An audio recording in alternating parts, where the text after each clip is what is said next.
Welcome back. Once again, it's time for the Comics Coffee Table Sunday Weekly Review magazine show. We take our time, take a break, and we talk about the new funny books that we read this week. We are the geeky chill stream you've been looking for. We cover comic books. Oh, that's a good cuppa.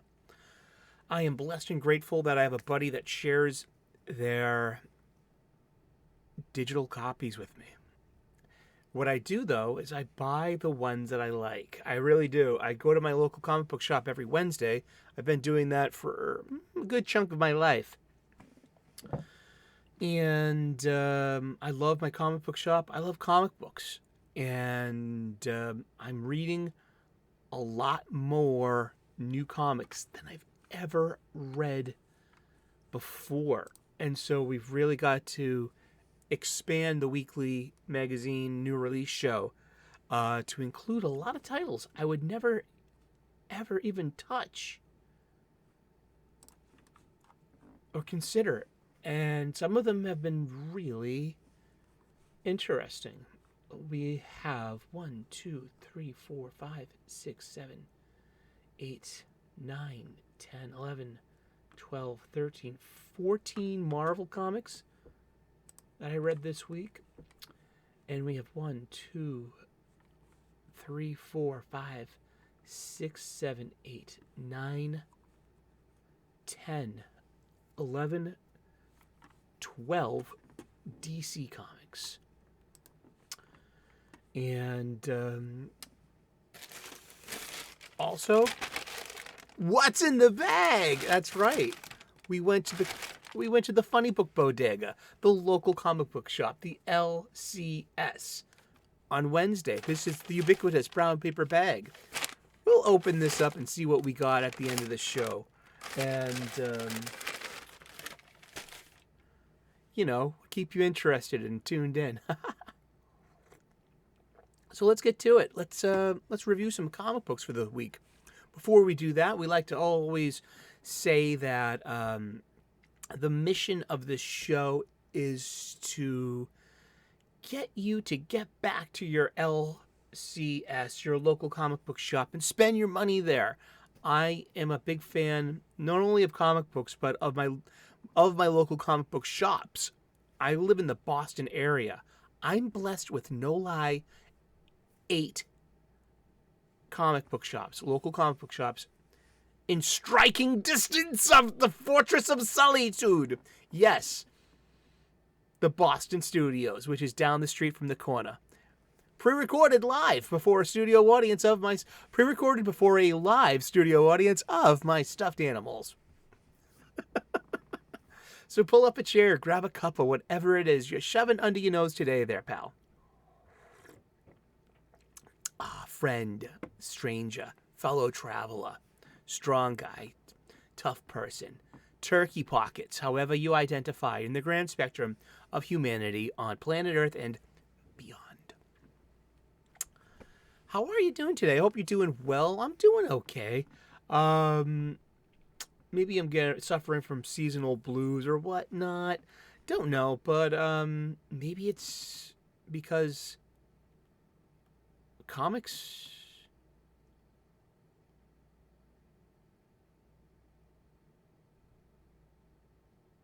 that's a dramatic pause. I was just doing the jaw thing. I'm not saying that comics are disappointing. I mean, I think we'll do an editorial at the end of the show. We usually do on Sundays. We'll save that for then. But let's get to the new comic books. Let's get to the comic books, Prika, my executive producer. Let's see. Let's start down this list backwards alphabetically. We have Wolverine 39, written by Ben Percy, and great art by Juan Jose Reap. This one is everything's leading up to another war. How many wars does it take to be in comic books besides the culture war bullshit and whatever bad stuff's going on in the real world? with war and conflict. But that's what superhero comic books do. It's all about conflict and conflict resolution and standing up to the bad guy, by being a tougher and better good guy. But it's Wolverine 39. Great art by Juan Jose Reap, but this one is set in Wakanda with Orcus trying to court the Wakandans to supply them with vibranium.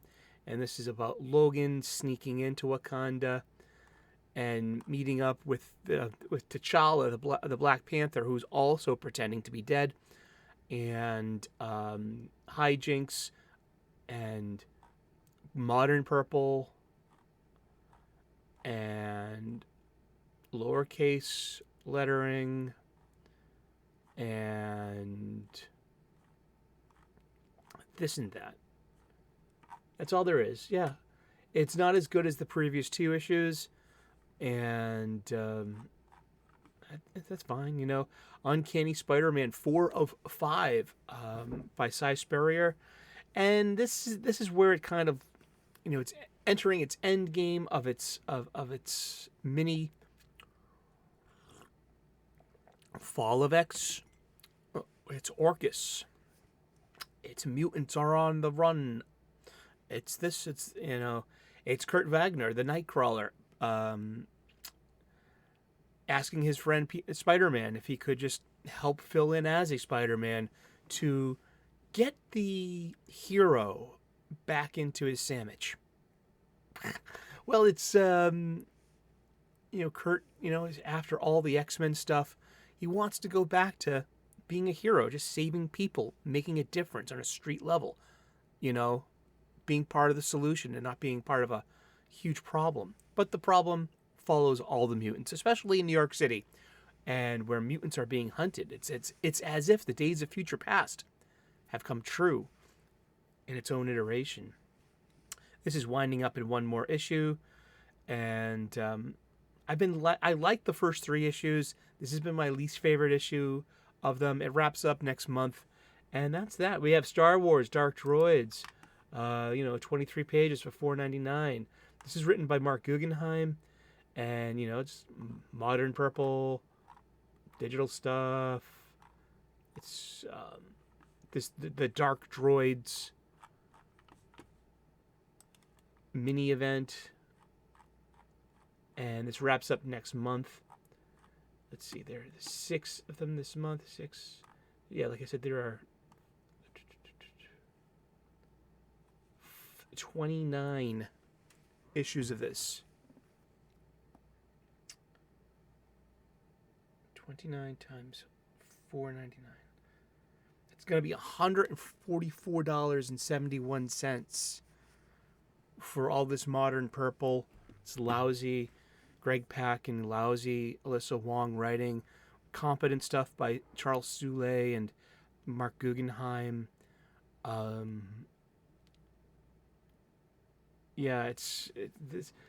get into fights with Disney Star Wars fans on Twitter a lot, and this is here is your content. Enjoy your content and your lifestyle brand. There's Star Wars Bounty Hunters, which is also part of the Dark Droids crossover, now that the whatever is infecting droids is getting into cyborgs.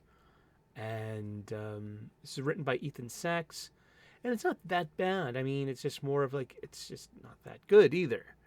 And it's just all modernity, and it's hard to be critical about stuff like this because it's bait, and you're just going to be labeled as a bad person or an ist, a phobe, or a bigot, or for punching down on marginalized people that are being represented fairly for the first time in this galaxy far, far away. I see it as, what's the big deal?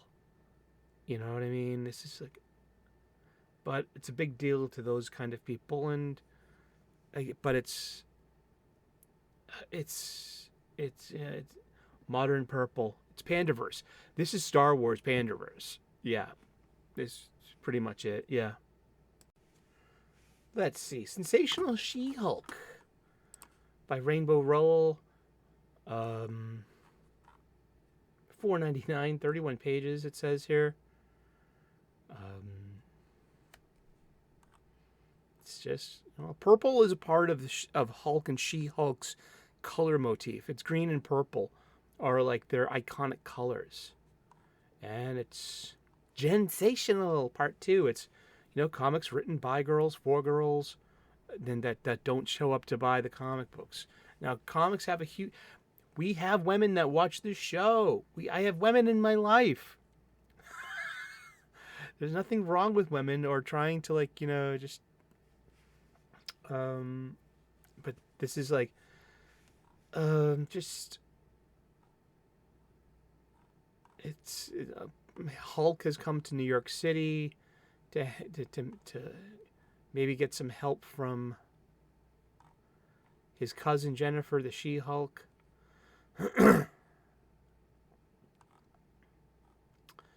It's just a lot of talking.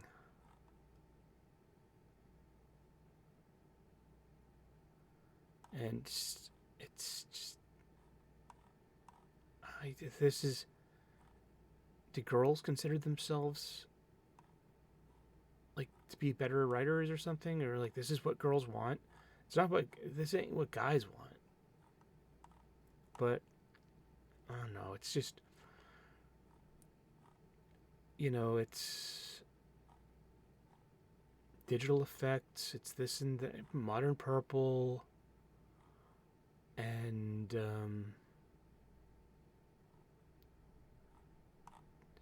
snarky chick shit. Oh, my eyes are up here, Jen. Don't worry. I'm not looking at your boobs. I just, it's hard to. Can you feel my energy? It's so hard to just. Now, the best part about this is it's free, and it's given to me freely by a friend that cares, and that we have a love of comics, and that we talk about them, and they like to hear from me. When I read them, I'm like, I like saying things. I like being surprised by something I would never have bought in the first place. And if it's good enough, I will go back and spend money on it in my local comic book shop, because spending money at the comic book shop is the way to keep them open. I believe that we have Moon Knight, City of the Dead by David Papoose. I think this is the last issue of it. It's got a penciler and an inker, which satisfies me as a fan. I've read this entire thing. I'm not the biggest Moon Knight fan. He's a pretty popular character right now, and he's been for a while. And it's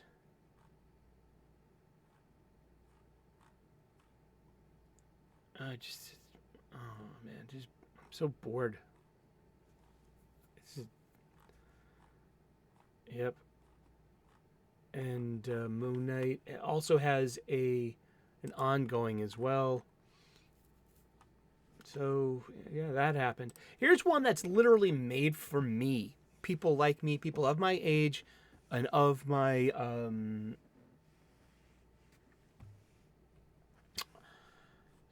aging fans. It's called Marvel Superheroes Secret Wars Battle World, number 1 in a 4-issue limited series, $4.99, 33 pages. It's written by Tom DeFalco, and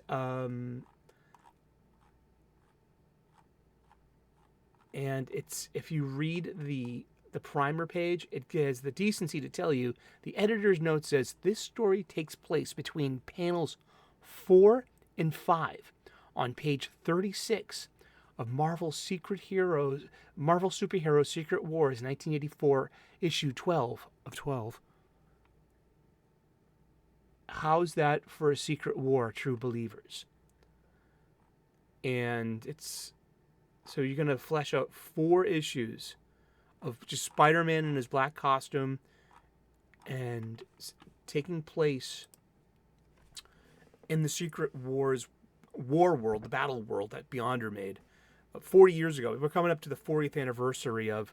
It was one of the first big crossovers in superhero comic books. Marvel did this a couple of years before with the Contest of Champions, but nothing like this before. This had action figures. This had a lot. This had a lot of marketing. I was 11 years old when this happened, and I was tuned in. I loved the Black Spider-Man costume, and this is where it came from. So this comic is a hot mess. It really is. It's hard to follow. It's hard to enjoy. There's going to be 3 more issues of this, and but this is what they're giving us. So it's publishing, the publishing industry. They hire Ivy League business school grads. They all drink the same Kool-Aid. We need to evolve and elevate the brand. We need to, the pre-existing customer base is out of touch. And they need a modern audience who don't buy the product. They like the satisfaction of changing things for their sake and be like, but they're not but also then there's the other half of it too, that I go to cons. I see the people. I see young people. I see young people who love cosplay. I see young people who love Star Trek. Young people that love Star Wars, Marvel, DC. The torch has been passed. Yes. Yeah. But it's the insistence on the Panderverse, the lecturing, the message. Just these could be a lot better. They really could. But it's a conscious choice. But also on the other hand too, it's like we're talking about superhero comic books. We're not talking about fine art. We're not talking about fine literature. I think in the past 40 years, we've really confused that some comic books can be examples of great art and of coming close to being actual literature and not just pulpy stories and adventure tales. That it has that capability, but not all comic books. In fact, the majority are not going to be like that. And to have 30 years of, hey, we're going to use comic books as literature in college studies. That was the wrong idea. I think that was just, universities are kind of a cottage industry now, And, okay, and let's get back to it. The Invincible Iron Man, number 12, Fall of X, trade dress, written by Jerry Duggan, who is also doing Uncanny Avengers and the X-Men flagship title. It's all Fall of X. It's all Orcus. It's Tony Stark and his new wife, Emma Frost, the White Queen. It's the Mark Nil armor, which is a stealth suit. And it's a pretty badass. I really enjoy a well-designed Iron Man armor. It's black faceplates, and it's an armor with gray tones for the chest plates and greaves and forearm protectors, accented with a neon green. And it's stealthy. And it's Tony's last suit because he lost Stark Industries to someone named Fei Long, who hates mutants, who's in cahoots with Orcus. So much so that Fei Long has used Stark Industries to make Stark Sentinels. So you have Sentinels in the familiar red-yellow look of Iron Man, with a kind of design that looks like it. It was a decent issue. I mean, I like Jerry Duggan for the most part. I know him I've met him a few times. He's literally a good friend of mine's college roommate from 30 years ago or so, or it was the nicest thing. I saw Jerry at Fan Expo Boston this past year. Shot the shit with them a bit. I was like, hey, TD says hi. Just I'll let him know you said hi too, and blah blah woof woof. And I was talking to TD, and a day later, TD's like, guess who I'm out to drinks with? We're just catching up and having a good time. Thanks for being, for helping make that happen. And I'm like, that's cool. That's real social networking, and that's really using the power of fandom for good and to connect people. I mean, old friends, they got to hang out for the first time in years. I feel good about that, man. That makes me feel good as a comics fan. I mean, you can take pot shots at Jerry Duggan all day if you want. He's just not your cup of tea. That's fine. So, I mean, Chris Claremont wasn't someone's cup of tea either, or Grant Morrison. I know lots of people who don't like Grant Morrison. And and when they say things about Grant Morrison, you just have to sit there and be like, that's interesting. Oh, I never noticed that before. Oh, okay. But is that going to change my love of Grant Morrison? No. And for the most part, yeah, I think Jerry Duggan's all right doing this. Of course, there's always X-Men Green to look at. Be like, who the hell? What the? But still, yeah, it's decent art, and but it's all going somewhere to like the post-Krakoan age. All I see are spinning wheels, just wheel spinning. There's Immortal X-Men, written by Kieran Gillen. More art by Juan Jose Reap. Fall of X, Immortal X-Men. It's his depressed Charles Xavier, looking at what he's hath he wrought on the X-Men mutants that he loves, and then there's Jean Grey. Is she alive? Is she dead? Is the White Hot Room? There's Exodus. That's not modern Apocalypse. He's on Mars with Storm right now. Who's dead? Who's alive? Who cares? Let's just talk.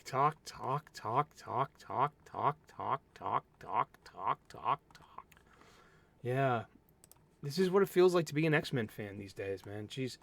I grew up 40 years ago when I was a kid. We had 2 X-Men titles, and that was just happened. We had Uncanny X-Men, and then a new title came out. It was called The New Mutants.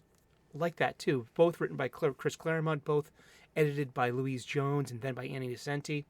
And then we got Classic X-Men, too, which reprinted old and then had, new cover art, especially by Art Adams. Oh, those Classic X-Men books were pretty fun, too. Then you had, X-Force. Then first you had X-Factor, and then New Mutants becomes X-Force. And then comes Wolverine as well, too. Wolverine gets his own solo series. And now we have, there's so many X-Men titles. I would count them, but I don't care. We have Hulk, The Incredible Hulk, issue number 6, written by Philip Kennedy Johnson, art by Nick Klein. This we'll talk about a little later when we say what's in the bag. Here's another one that's made for us aging fans. This is, hey, we're making comics for you people. Here, we have some inconsequential, tensionless, stakeless, doesn't matter, but it's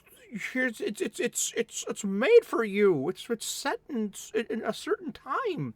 This is Daredevil Black Armor, issue number 1, I think of 4 or 5, written by D.T. Chichester, who did write Daredevil around the late 80s, early 90s, on and on. I mean, around the Annie Nocenti days, and this is when Daredevil has the black armor with the red breastplate and the black hood. I actually like the black armor a lot visually. I think it's great design, but this is just a hot mess. This like fits between like two. It doesn't even say on the info dump page. It's $4.99, 33 pages, but it, like, you know, this literally fits like in between like Daredevil's what, like, you know, when let's look this up.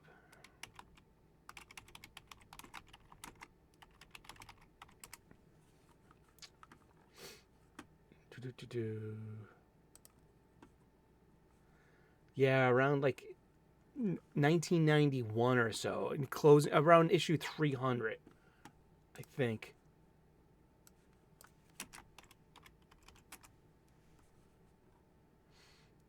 And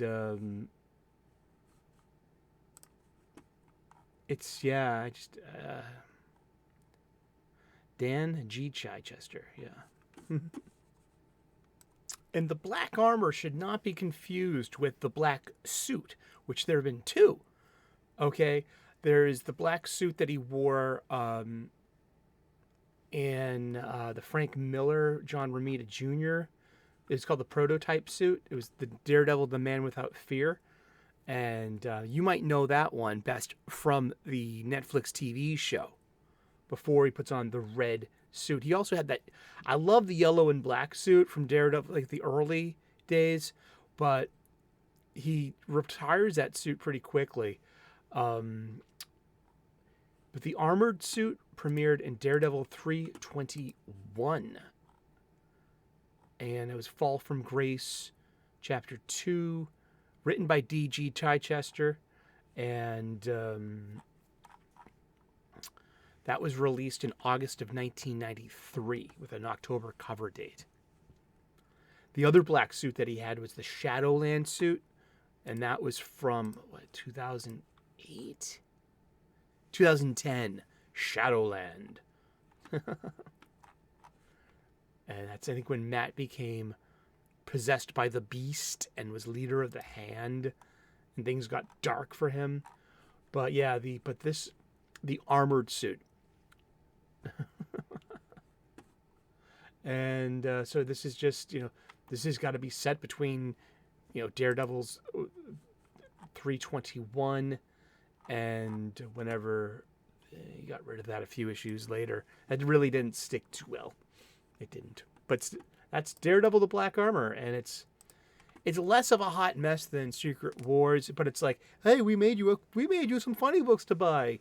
And you know what's also, well, we're gonna touch on that at the end of the in the bag. What also Marvel's doing a pretty good job of selling to us, but this is what they consider their aging fans, their best effort to put in.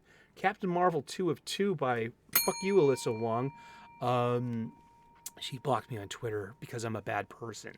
So I'm not good enough to buy her magazines. Or I could be buying her magazines, and you know what I mean, and just, you know, I mean, except being a sucker. That's my choice. Captain Marvel number 2, I put down, I closed after 5 pages. I went back, I reopened it, blew through it, a lot of yakking, modern purple. This is a Panderverse comic book.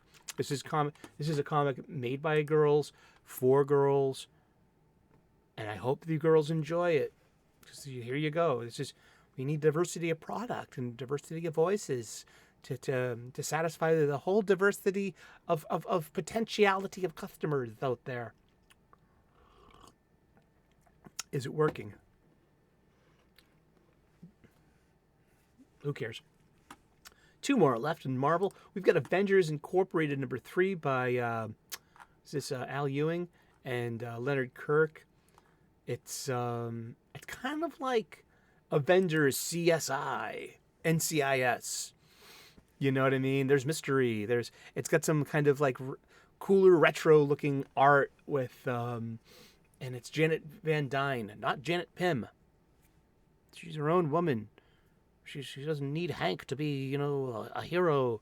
She's put that behind her now. You know, there doesn't need to be stable marriages in fiction. Yeah.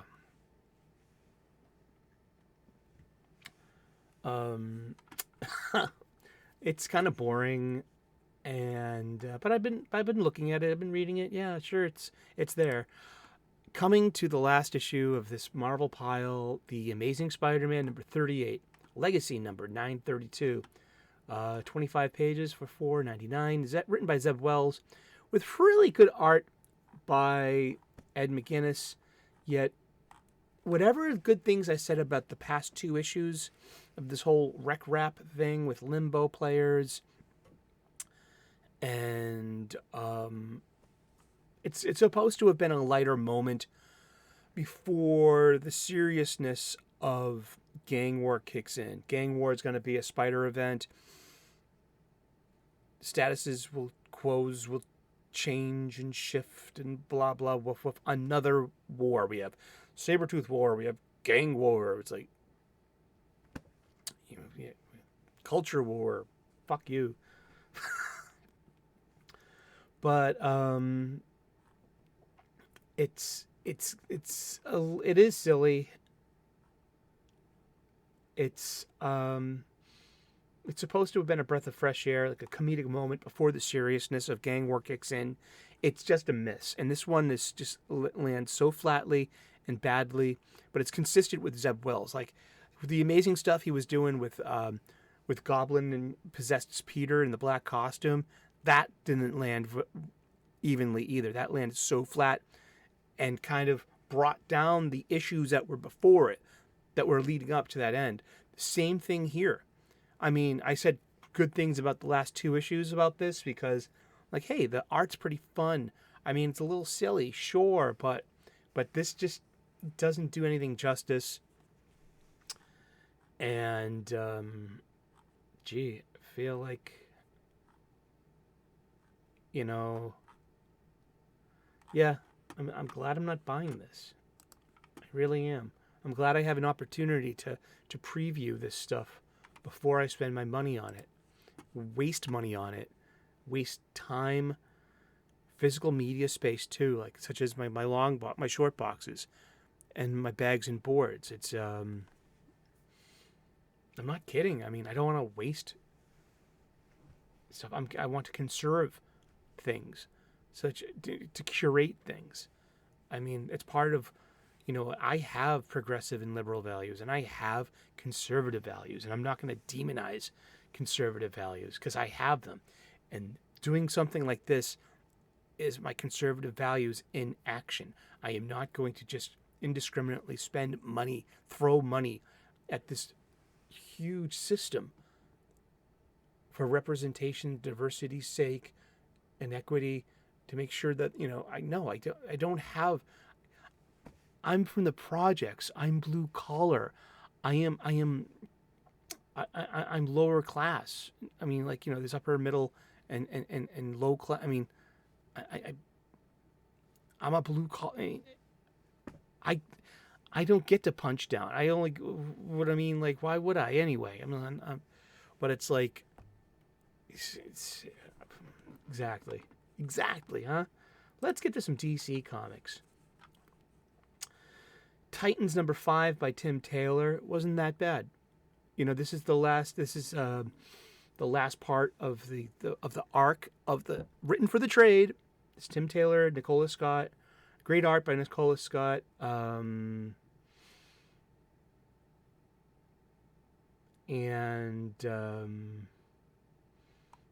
It was okay for a Tom Taylor issue, yeah.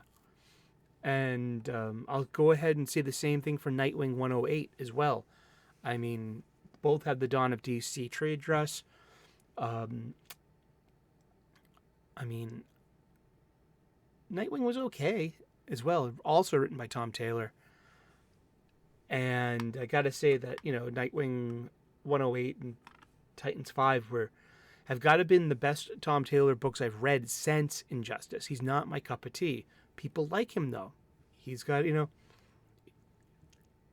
I didn't find the environmental message in Titans 5 to be Panderverse, or the message, or the agenda.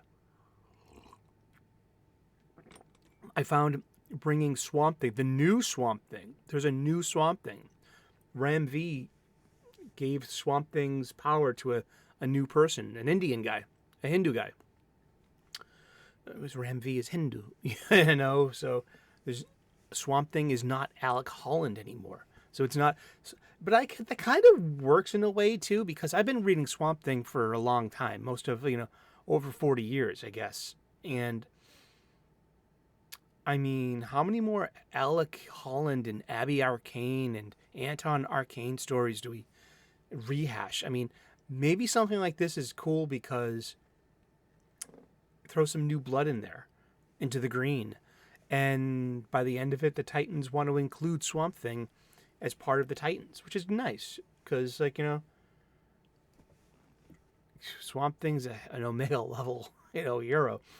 Superman Lost, 8 of 10, pretty decent.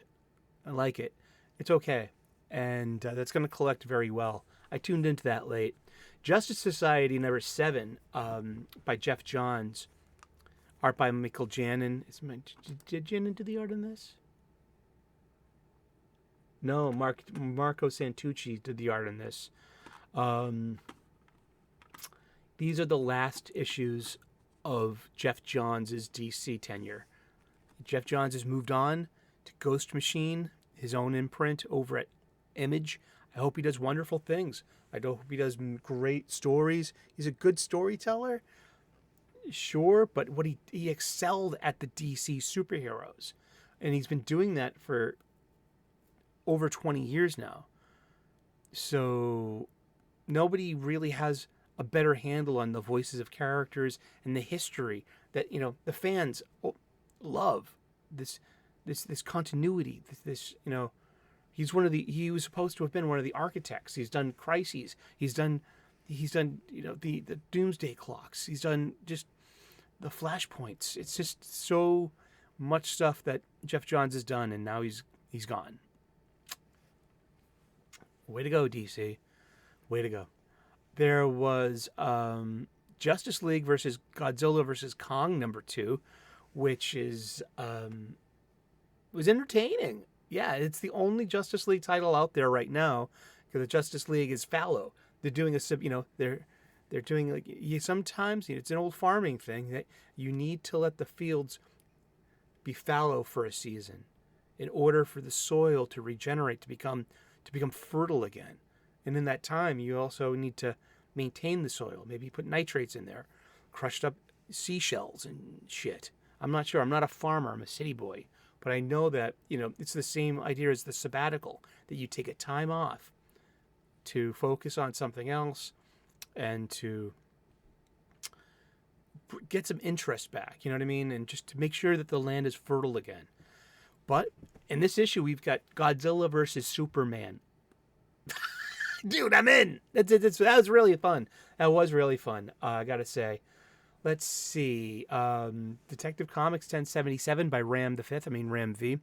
Pretty good stuff. It's a slow burn. Lots of people don't really ken to Ram V very well because he is a slow burner. But I gotta say, the art in this is just so moody, and I love the Batman that he's come up with. It's very Kelly Jones-like, with curled shoulders and the pointy ears. And Kelly Jones did one of my favorite Batmen. And it's all right. I really liked it. World's Finest by Mark Waid and Dan Mora. Batman, Superman, World's Finest 21. It's a return to the Kingdom Come Earth 22. And it's, it's okay. I'm not buying it anymore. That much I say everything I need to say about that. Same thing with Jay Garrick Flash, 1 of 6. Actually, this is number 2 of 6. But it's written by Jeremy Adams, who is one of the hopes I have for the future of DC Comics. One of the kind of the proteges, one could say, of Jeff Johns.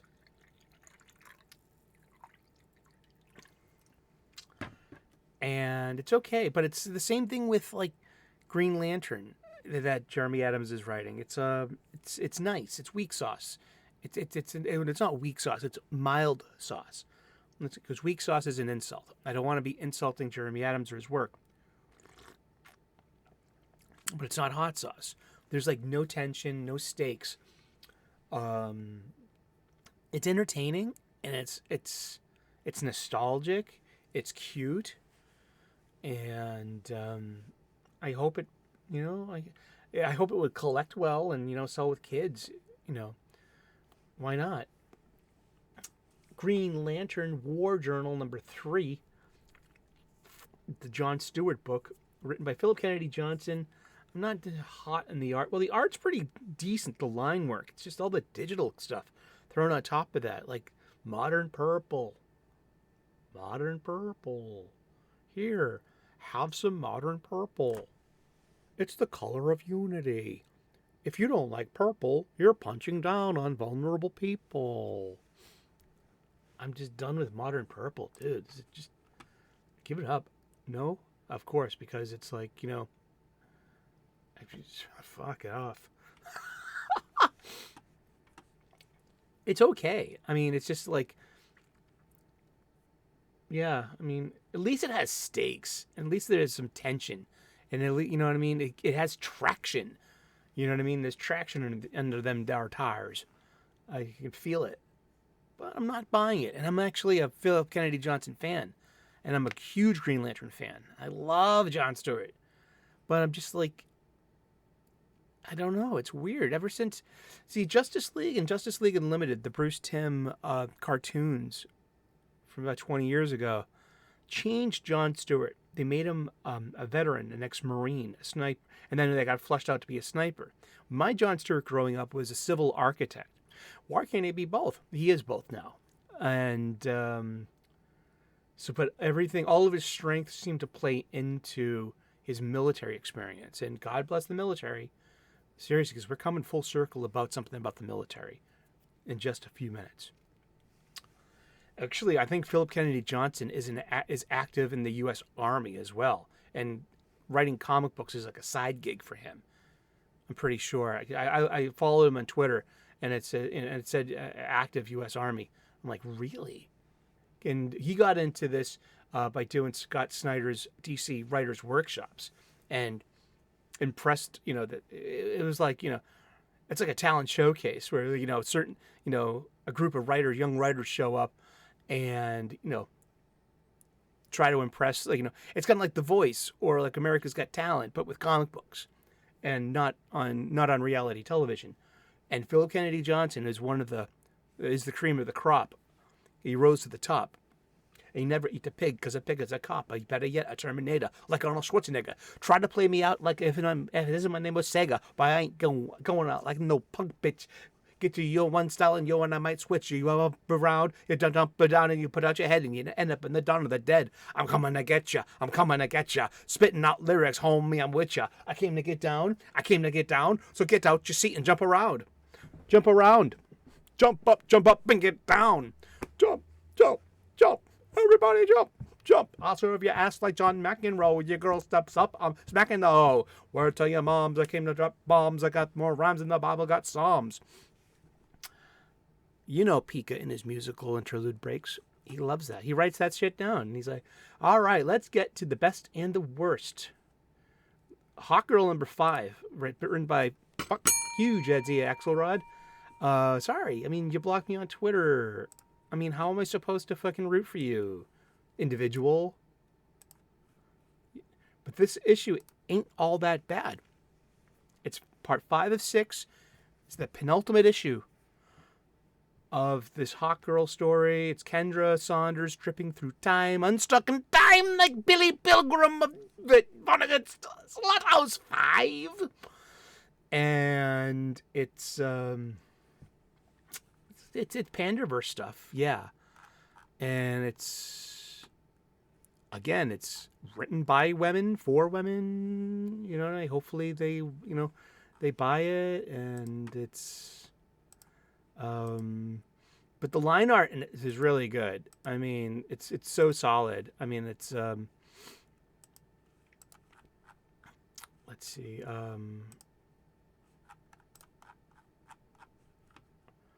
But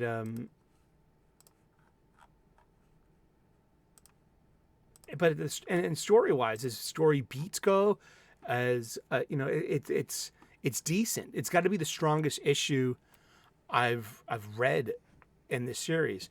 It's drawn by Amanke Nuelpan, and this has been the strongest part of the series has been the line art. But then it has just it's lettered by Hassan Atsmani Elahu. You hear his name a lot. He's all over the place. That Hansel, he's so hot. He is. But the lettering has been my least favorite part of this, besides the attitude of the writer. I mean, seriously, you know what I mean? You block me on Twitter, I must be your enemy. So shouldn't I treat you like my enemy too? Don't worry, I'm a compassionate enemy. I really am. It'll be painless. No, don't talk like that on social media. That's just like these people just want to weaponize everything. So saying something like, "Oh my gosh, that the lettering in this is just awful," like just like these, like just Pandaverse stuff is just pandering, and it's like, "Oh, you are a bad person. You are bad people." No, I'm not going to agree to that. I'm just a comic book fan. Now here's one that's going to blow the minds of all my friends on my side of the aisle. It's Catwoman, issue number 59, written by Tini Howard, art by Stefano Raffaele. And it's Selina post Gotham War. Another war? Yes. And it's interesting. This is a really good... See, this is part one of written for the trade kind of stuff. Everyone thinks Selina's dead, so she has the opportunity to go and do different things in different places. Does she have 9 lives now, as a cat does? Was she exposed to some of this Vandal Savage, Lazarus Pit kind of element from the meteor that gave her a few extra lives? Perhaps that's part of the mystery. As you know, and people on my side of the aisle like to bash Tini Howard. Sure. I mean, she might deserve it, might not. But this is a solid issue of Catwoman. This is a solid Catwoman adventure. And let me tell you, I love beautifully drawn women in comic books. I don't care if you think it's objectifying, male gaze, whatnot. There is a double standard because you should see all the Nightwing butt and chest out there. I mean, you know, don't fall for that. Don't agree to that. It's all bullshit. That's all culture war bullshit coming from postmodern academics trying to tell you that, like, you know, this shit just does not sell with blue collar folk. All right, blue collar folk are just like it's like they're typical, dare I say, normal, mostly. But I love well drawn women. I really do.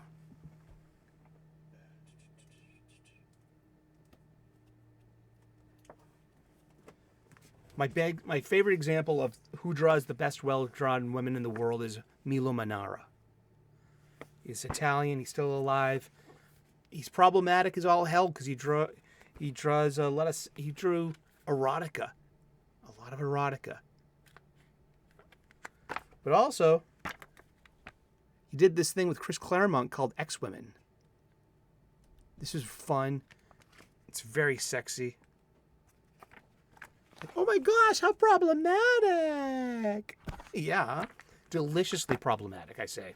Well, Stefano Raffaele draws great women. I thought that the women in this Catwoman issue are very sexy. Very well done. Selina, her nemesis in this as well. And it was a really decent issue. Seriously. I mean, yeah. Compliments to Tini Howard. And all roads this week lead to this issue. Tom King, Danielle Sampere, Wonder Woman, issue number 3. This has got a lot of heat this week. Because Tom King has some kind of disconnect or something. Who cares? I'm not here to psychologically analyze Tom King. That's for him and his therapist to mull over. All I know is that his Heroes in Crisis turned me off to comic books totally because of his lack of And it's not just Tom King's fault. It's the editor involved too, and the publisher for green lighting this.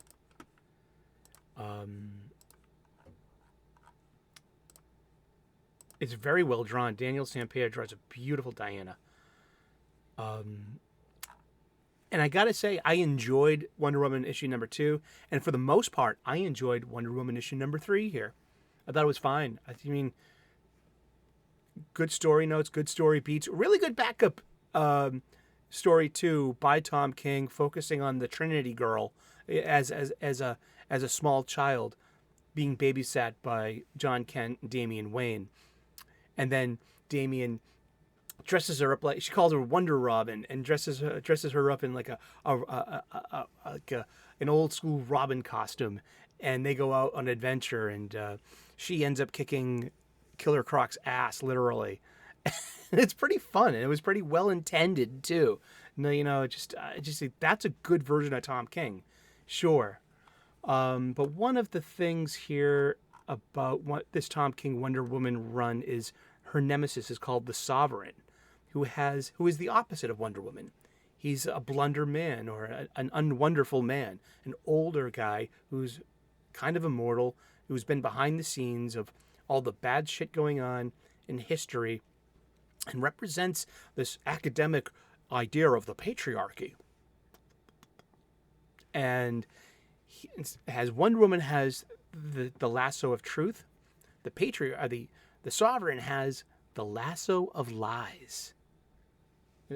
As of yet, undefined power set, but believe the billing.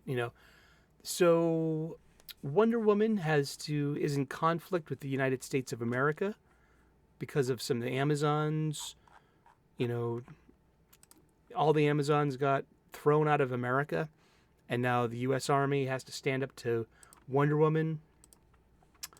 So in walks Lieutenant Delgado of the U.S. Marines into the Sovereign's home, where they have this talkie moment. And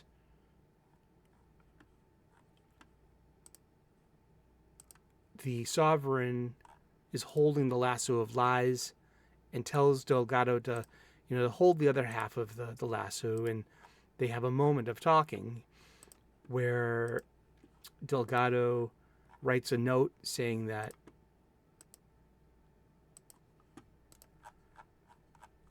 after he was beat by Wonder Woman, him and the rest of the army, and that the Sovereign basically talks Delgado into self-deleting, which has been a theme in King's writing, especially going back to Heroes in Crisis and Wally West. Wally needs to take care of his time duplicate self, so he self-deletes. He assists himself too, that the future version of himself. So, and then by the end of Heroes in Crisis, Booster Gold has an idea. Hey, let's just jaunt to the 25th century real quick and get you a clone, and you leave this clone body behind as, so as part of the circle of time. The problem is that Wally would have had to have self-deleted once, at least once, to start that paradox, that time loop. And that heroes would actually make choices like that, you know what I mean? Just that doesn't. But Delgado writes a note, a self-deletion note. In her actions that day, Wonder Woman denied my rights as a man to exist in this world. That the Sovereign used his power of persuasion with the lasso of lies to influence Delgado to take his own life. So this is murder, not suicide. Okay, this is murder. Yet, it's a touchy subject that has a lot of. It's so heavy. It's so heavy that there's no lightness to it, and it's military people suffering from legitimate post-traumatic stress disorder. It's not about your president didn't win the election. It's not about that you were, stuck in the house for a year and your life was disrupted. Those are inconveniences. Trauma is a completely different set of values. I've been diagnosed with PTSD by my doctor. Only a doctor can diagnose that. And after a few childhood traumas, and when I was 15, I saw a woman and her infant get gunned down over a money squabble, a family money squabble, a real homicide. That is a trauma. And then when my best work friend dropped dead of a heart attack at work 4 years ago, and I held his hand, I didn't leave his side, and he didn't make it.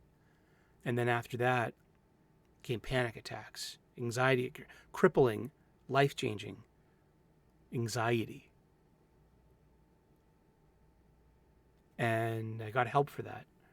So it's a real thing. And especially with military people. My stepbrother, Eric, my name's Eric. My stepbrother was Eric. It was always a nice family joke that, the two Erics, Eric was a Marine. Eric was injured in a training accident that took the lives of a few of his Marine brothers during the first Gulf War. And Eric never got over his PTSD. And his lifestyle choices led to his early demise. Many people have been touched by this dark specter, and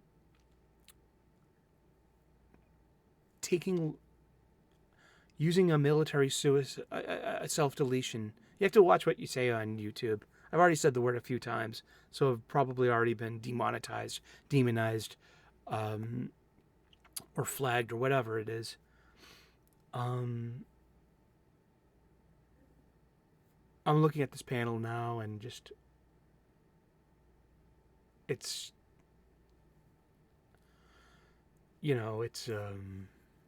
just hard. But the fact that this was that also someone greenlit Heroes in Crisis, and about that self-deletion.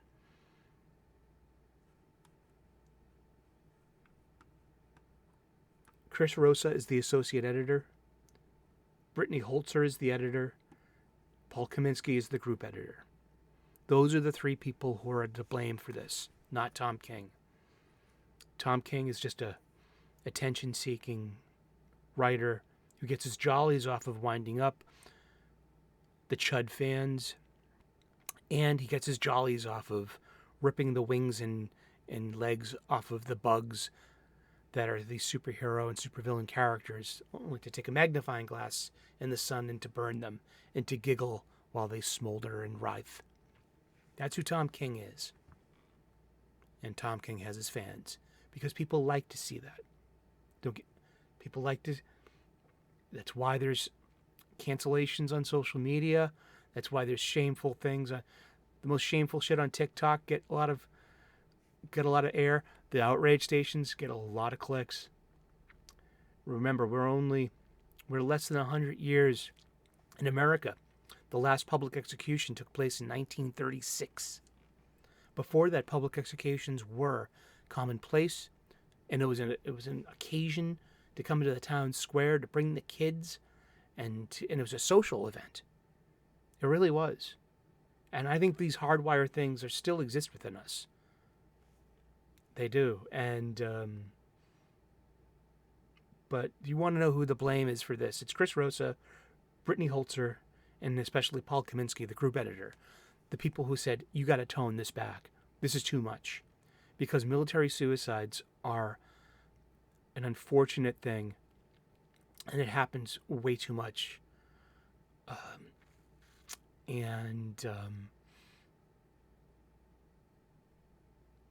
I don't know if, like, what kind of redemptive story beat are you going to get out of this one? Huh? I don't know. There's just, it's too heavy to take this lightly in a mass-produced corporate IP. I mean, I'm at the point where I don't want to buy DC Comics anymore because of Chris Rosa, Brittany Holzer, and Paul Kaminsky.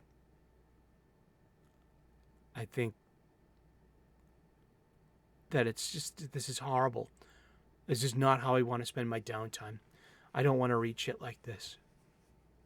And I have plenty of good things to say about Tom King, besides this one story beat of Delgado's self-deletion under the influence of the enemy. Remember, Delgado would not have done this if he hadn't been holding the other half of the lasso of lies as he was talked into this.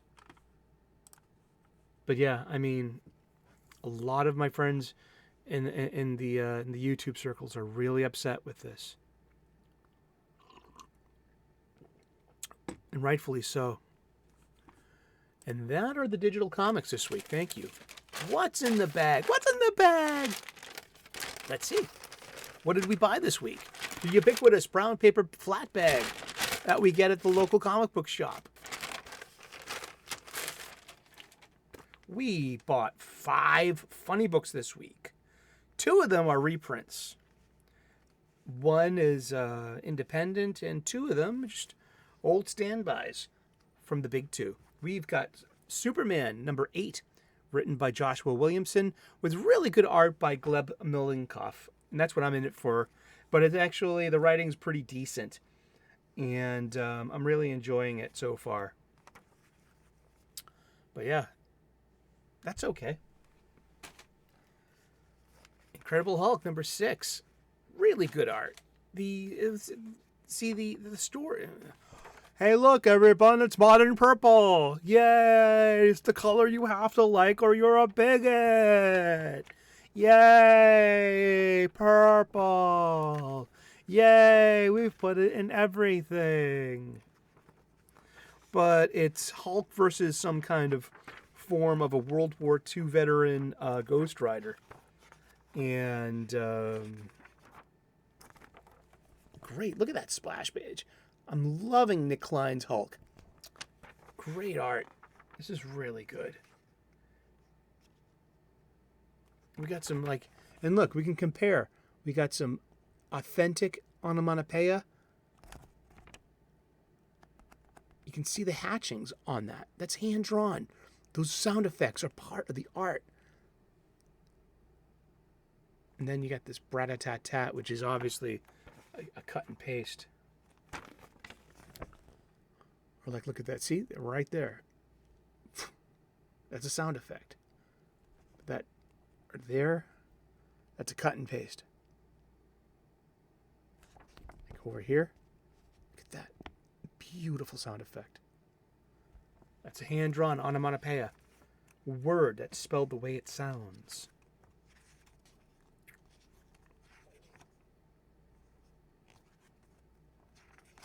But yeah, I've been into this since issue 1. I'll keep buying it as long as they keep this team together. It's really good. It's still it's an issue 1. It's a part 1 of written for the trade. So that's where it suffers. That it's because everything picks up. But that's also basic act structure too. This is Act 1, so stakes don't start changing until Act 2, and then by the end of Act 2, you have the nadir, the lowest point for the hero, where in Act 3, things, the hero is able to overcome and then land the story. We've got Plot Holes by Sean Gordon Murphy. This is issue 4, I think, of 5. This is on Massive Comics, which is the imprint of Whatnot Publishing.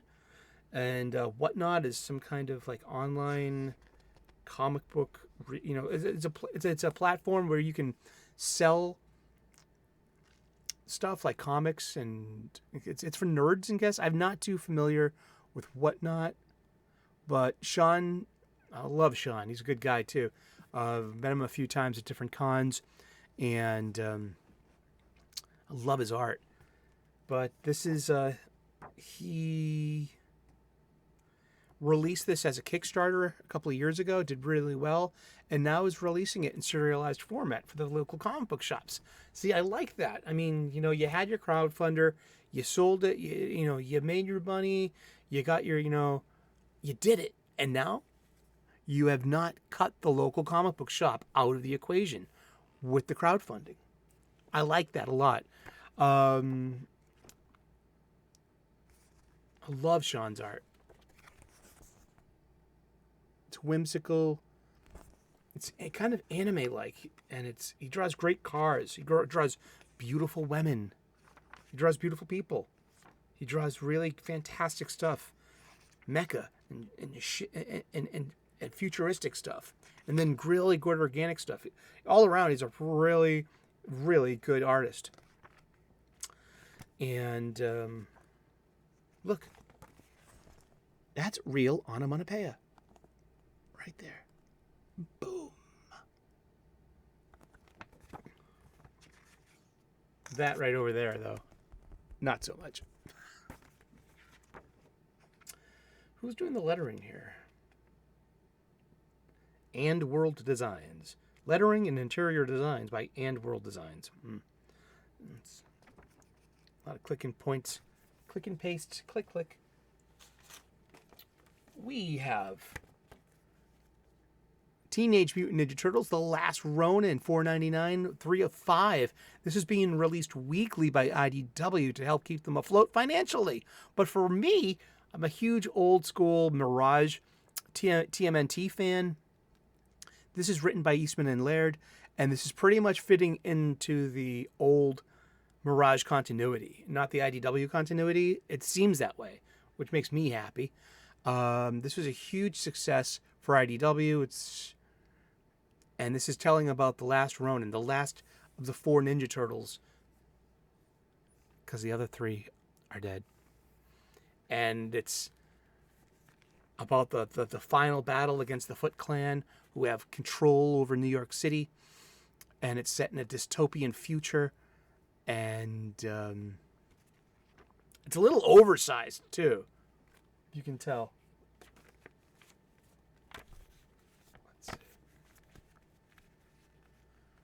So, Dwayne Muth in the chat said, hey, get a magazine bag for that. I'm like, oh, that's a great idea, Dwayne. Thank you. But I like the oversized format. This is going on my spinner rack. And I'm glad to have the opportunity to get this. And serialized. And from my local comic book shop. And that's that, yeah.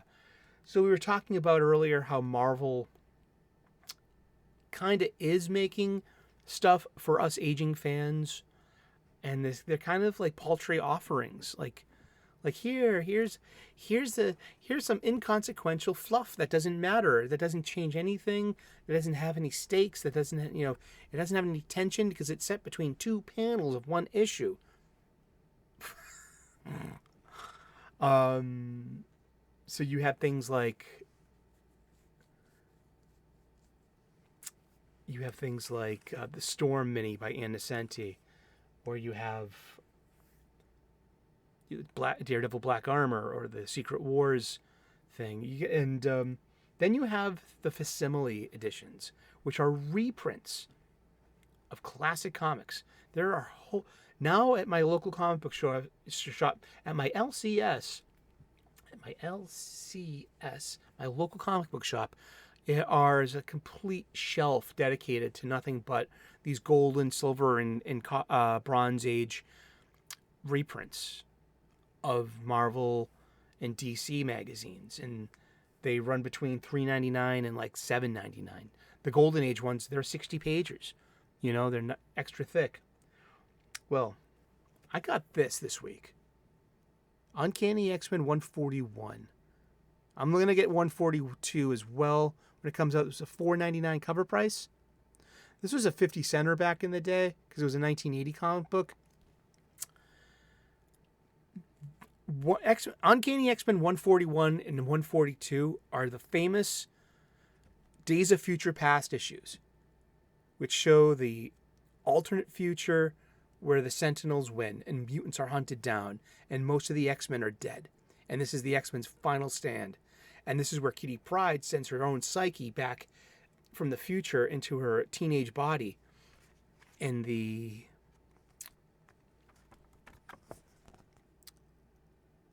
past to warn the X-Men to, we have to stop the assassination attempt on Senator Kelly.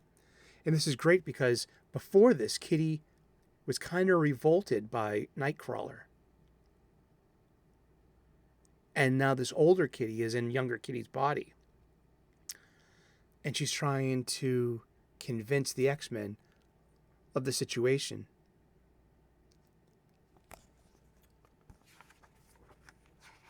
But I love these are just reprints with all the old ads. Hey, look, it's O.J. Simpson. Oh, we have to reprint that. That's a Daisy BB gun. We have to reprint it.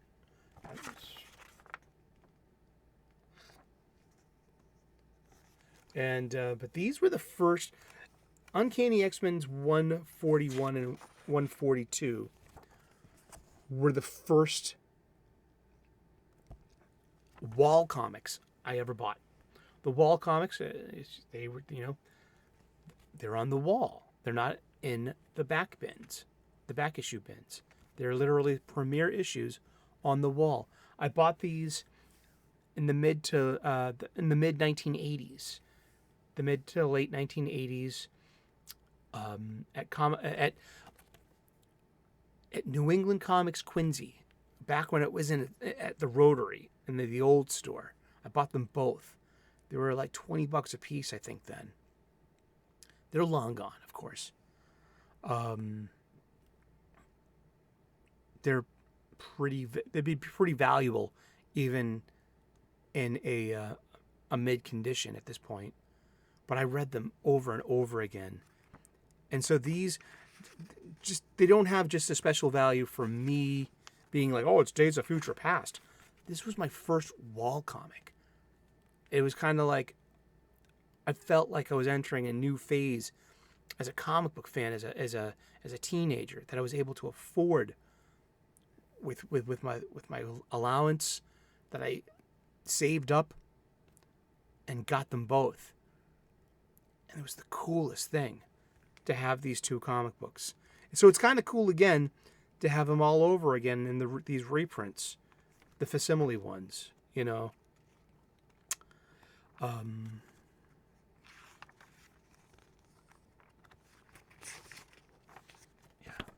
here's some old ads. The official Star Wars fan club and new Empire Strikes Back membership kit. Back when Star Wars was good and it mattered. Oh, you sound like a grumpy old fan. You're a bad person. Someone said that to me the other day. Oh, you're a fake fan. I told them, shut the fuck up. And then they blocked me. But I looked through Plaid Palpatine's account. I'm like, you're a bad. It literally said, you're just the bad person. I'm like, are you fucking kidding me? You know. No, these people. That is postmodernism. You need an oppressor because you're oppressed as a Star Wars fan, because we're giving you because we're not buying what you're selling. But there we have the Hostess fruit pie ad. Oh, ain't that cool? Thank you so very much for tuning in today. Oh yeah, the editorial. Let's do an editorial real quick. I don't know if you've noticed my energy's kind of changed the past week or so. I just don't know what to do with the show going forward. I feel the show's gotten stale. I feel like as though I'm getting boring. I like having a place where we can all hang out. A couple of times a week, usually every day at 3 p.m. U.S. Eastern. And I love seeing this, that the people that show up in our chat at our comics coffee table, continuing this comic book shop style conversation. I only have so many back issues left to rebag, rebox, and reboard. And then after that, I don't know what to do for daily content. So I need to change the show. The show needs to adapt for 2024. And I'm kind of feeling burnt out. I want to keep the flame alive. I want to keep the flame lit while not being burnt out. And it's kind of hard. I don't want to be... these modern comics are starting to bring me down. They really are.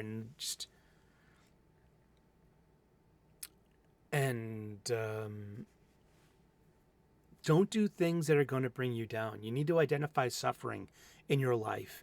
You need to either eliminate it or make a reconciliation with it somehow.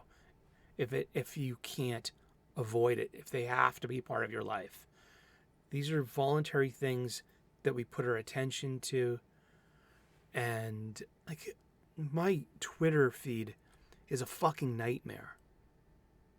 And I love the people I follow, I guess, but we're all united by the outrage culture and the culture war bullshit.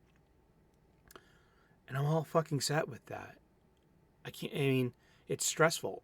Going back to panic and anxiety attacks. I'm not watching the shows I used to watch anymore. I can't watch FNT anymore. It just winds me up too much. It's been a long week. It's Friday. I want to chill out. I want to relax. I don't want to get wound up with like, oh, well, this sucks and here's why. And oh, look at these, it was just, I'll fucking be honest about it. It was a couple of months ago. And I used to be a big fan of heel versus babyface. I like Az. He has his good moments. Him and Robert Meyer Burnett of the Observatory kept me company during lockdown 2020. Every Wednesday, covering The Prisoner, the BBC's The Prisoner from 1967. This wonderful, wonderful television show that I love already, and I got to see with new eyes and a new adult appreciation for. And between Robert and Az, I got a big affinity towards collectibles, physical media, Eagle Moss, Sola Chigokin, Eagle Moss, 1/6 scale hot toys, things like that. So I appreciate that much. But then comes the outrage culture, and then the apoplectic rage rants. And I know that gets, it's like sports radio. And there was a level of toxicity to sports radio. Like, oh yeah, the Yankees fucking suck there. Oh, the power play. Hey, you can't get the fucking power play more. You should trade his lazy ass. It is a lot like sports radio. And it's just like, specifically, like, I have gay friends. I have gay family.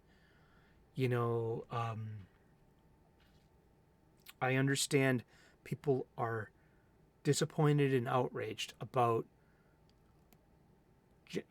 race swaps, gender swaps, and preference swaps, especially when it comes to, say, Bobby Drake Iceman, Tim Drake Robin, Alan Scott Green Lantern. Oh, they were never gay. They were never gay. 40 to 80 years of publication history, And then you have all these needy activists who just need. I need representation. I need. Needy people do that for needy changes. There's nothing authentic or genuine about changing these characters' sexuality like that, because new characters don't stick as much. And there is a troll going on. They do love to hear the cries and moans of the old fans, and then to be able to have the leverage to call you a bigot, a Yahtzee, a phobe, an ist, a bad person. you're a bad person for not accepting Bobby Drake's sexuality. These are imaginary people, and these are imaginary arguments. But it was one FNT, you know what I mean? Friday Night Tights on Nerdrotic. I love that guy. I love his show. I still tune into him. I just don't tune into Friday Night Tights anymore. I honestly think the show itself jumped the shark with Shad Brooks. I mean, I think it hit a high point bringing Chrissy Meyer aboard. I love Chrissy Meyer, and I think she's funny. Sometimes she goes too far, but hey, she is literally a comedian playing her trade. But and I made a lot of real life friends and a lot through the FNT chats, and I made, and I'm not bashing FNT. I'm not gonna. Why would I do that? And I just can't watch it anymore. I mean, I come home from work after a week of work, and I don't want to be wound up. But this happened a couple of months ago, and it was just as being as. And going into his apoplectic rage rant when Tim Drake fully a D in his mouth and D in his A! Literally. I'm like, now you're going to say, like, I'm not homophobic, and I'm not, I'm not a homophobe. But, you're just, I understand you're disappointed and angry about Tim Drake's mandatory sexuality change for modernity, and it doesn't have any authenticity or any genuineness. But I have gay people in my life, and that's how they're intimate. That's how they show their love, their lust to each other. And I think that was a step too far. And it soured me on the whole thing. I don't want to be part of that. I don't want to. I get it. Oh, we're doing it for a goof. We're doing it. You're getting a lot of clicks for it. Outrage gets clicks. But I can't wind down with that. That just winds me up. And also, it just now I'm feeling finally I'm associated with this by being part of it. And I need to distance myself a little bit. I need some mitigation between that legitimate bad energy. And, they'll be fine without me, of course. They only get more and more viewers, more and more super chats. There's nothing more useless than sending a super chat to FNT. I sent a $30 super chat. They stress me out too. It's like you can't even go to the bathroom because you might miss they read your super chat. I sent a $30 super chat about a year ago, and we're gonna get that on the super chat, the super chat catch-up show. That's gonna be like a week or two away. Then you're gonna take my in context comment about the conversation that was going on, so far removed to the actual conversation and it's like the whole thing of it doesn't matter. Nothing matters. That's what I feel. And then all the negativity, even Jeremy Griggs was saying the other day something about I don't want to talk about this. Let's talk about something good. And that was the spirit of it, but it's not a quote, but that's how I feel. I don't want to fucking be knee deep in this fucking misery anymore. You're bringing me down. I know that wasn't your intention, but that is your impact. And it's all some, some great goof, and you're striking back at the SJWs and the woke stuff, and just, this is the culture war bullshit. I got friends on both sides. I'm in the middle. I'm kind of fucking sick of it. But it's that just blew my mind. It was that was 100% homophobic. And I mean, just like, I understand Tim Drake's sexuality change. It was the furthest thing from authentic and genuine representation. We call it checking off boxes. You know, it's usually a chick from grad school. Oh, this is the new way to think. We have to do this now for, you know. But it's also a troll. They do it to like. I don't want to be part of that energy. And so, yeah, I mean, I still tune into FNT a little bit. I'll tune in for a minute, depending on like, just to say hi to the chat. Seriously, I love the chat. I mean, I've probably met a lot of you out there through those chats. I've met a whole group of friends, real life friends. We go to cons together. You know, they watch FNT. We all met through that chat. So it's not like I'm dissing. Am I dissing FNT? No. I mean, they have a strong viewership. They're going to break 20K for a Friday night, any night now. But I'm not going to tune in for Alex fucking Jones. I'm not going to tune in for Alex fucking Stein. I'm not going to tune in for Melanie fucking Mack. Sorry. They're just the furthest thing from entertainment for me. Shit. I mean, like those Mack and Stein, you should have seen them on Simcast 100. This is the furthest thing from good radio. And that's what it boils down to, is what we call good radio. Continuing some conversation, some dynamism. Yeah, you can have some competing voices, but I mean, then there's just, and I'm not dissing those people. You know, I'm not even a blip on their radar. I'm not a flea on their nutsack. You know, it doesn't matter what I say anyway. But it's like, yeah, I mean, I don't want to get wound up.